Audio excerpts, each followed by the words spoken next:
Karibu katika Ikulu wiki hii. Ni muktasari wa matukio yaliyofanywa na Rais wa Jamhuri ya Muungano wa Tanzania, Mheshimiwa Dr. Samia Suluhu Hassan, kuanzia tarehe 10 hadi 16 Novemba mwaka 2025. Wiki hii inaangazia hatua muhimu katika uongozi wa serikali na mwelekeo mpya wa taifa.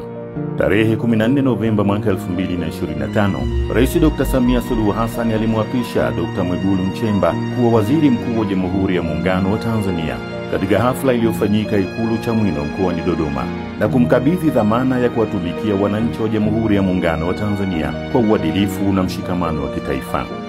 Na baadaye siku hiyo hiyo alifungua rasmi bunge la 13 na kueleza mwelekeo wa serikali katika sekta mbalimbali. Katika afya aliahidi bima ya afya kwa wote na kuimarisha huduma za kibingwa. Kwenye elimu, utekelezaji wa elimu ujuzi, msisitizo kwenye masomo ya sayansi na hisabati na vyuo vya VETA kila wilaya.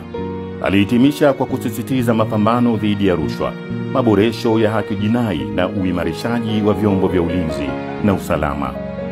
Ni hayo tu